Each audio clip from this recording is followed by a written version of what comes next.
CC, put a grade on the Cavaliers' run without Ty Lue. First of all, thank goodness the coach took some time off. Yes. But where the Cavs were, not helped by Kevin Love got injured, George Hill got injured, man, you got to give him an A. I mean, Larry Drew, he's done a great job. But he's a former NBA coach, former NBA player. He knows the system, great friends with Ty Lue. He's done a great job keeping the Cavs right where because they turned it around. They've actually gotten better compared to regressing. Regression, you got it. There you go. I wasn't even going to correct you on that, but CC right there. No, I'm not touching you. Oh, wow. You slapped about 30 people's five all day Okay, well, just don't wipe your face afterwards. I'm giving them a B. Here's why, instead of an A.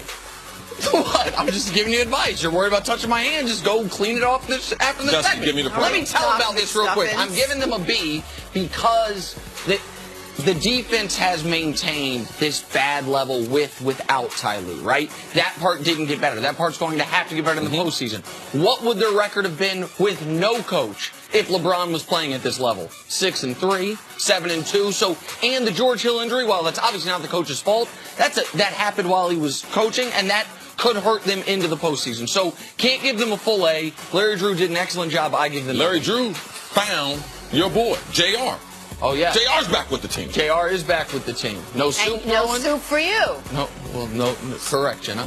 Correct. Might as well make a line out of it. Yeah, absolutely right. Contribute something.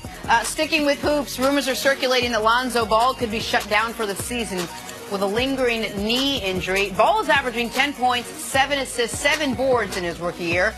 Nick, put a grade on Lonzo Ball's rookie season. I'm going to give him an A-. He was a much better defender than I thought.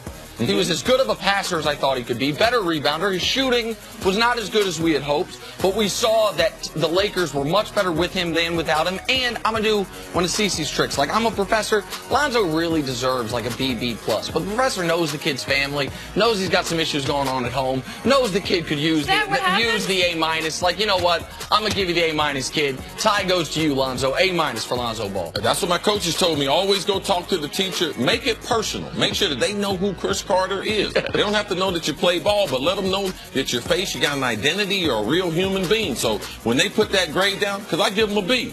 If I could change it, but it was already in the computer. Like if I could change it, knowing the circumstances, the man overcame tremendous adversity. You don't know the neighborhood. Chino Hills. It's rough out there. UFOs. Hide and seek. I give him a B though.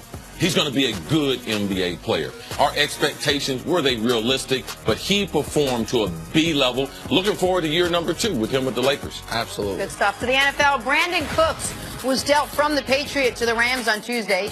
The Pats lost a 1,000-yard receiver, but picked the 23rd overall pick in the draft. That's who they got. Tom Brady reportedly was, quote, not sad about the Pats dealing Cooks.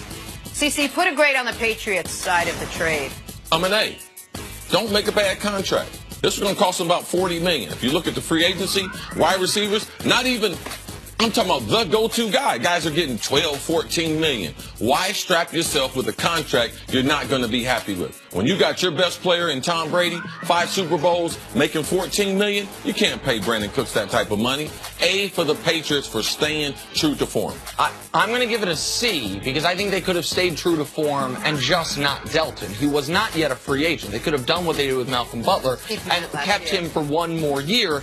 The value is an A. I understand that part of it. You traded 32nd pick for a guy and then got the 23rd pick for him. But when you have a 41-year-old quarterback, when you have a tight end that's talking about retirement, I want the best team possible on the field this upcoming season. I don't think you're better without Brandon Cooks than with him, so that's why I give it a C.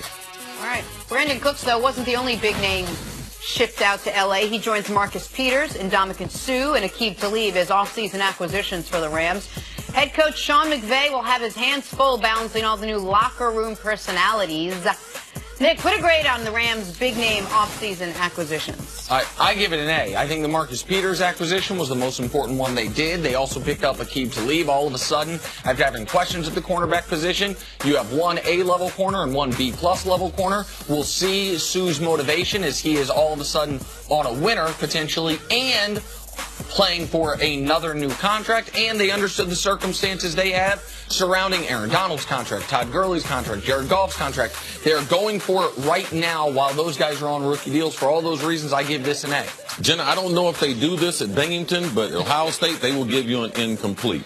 All right, and the reason why it's incomplete because all the material is not in.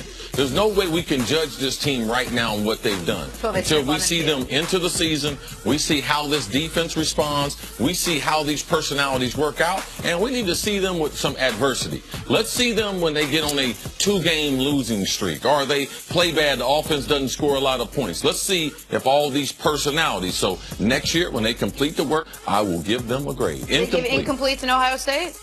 Oh, yeah, they'll give you anything. They'll send you home. They'll give you everything in Ohio State. Absolutely. I know what an incomplete is. Finally. Yes, I'll get the rest of that work into you as soon as possible. Professor. Finally, the Dez Bryant saga continues in Dallas. The Cowboys say the team and Dez still haven't discussed his future. Not sure what they're waiting for. Pair that with minimal free agent acquisitions for a rather stagnant Cowboys offseason. CC, put a grade on Dallas's offseason so far. Because it's Dallas, I give them a D. Teams are moving away from. There are so many good teams in the NFC right now. You just cannot stay pat. But because of the salary restrictions, because the bad contracts that they have, because the dead money that they still have on the cap, that's the reason why they couldn't be active in free agency. And they didn't have the gumption enough to talk to Dez Bryant early. They could have freed up more money by delaying this. It's only hurt them in free agency, and there's less people available. So a D.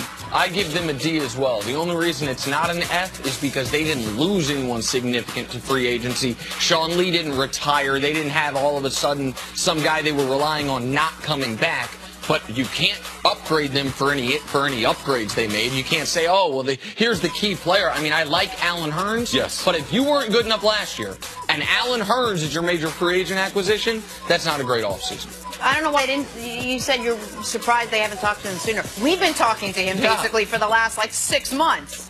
All right, take a break. Coming up, an all-pro NFL player is campaigning for Odell Beckham Jr. to join him next on First Things First. Okay. That player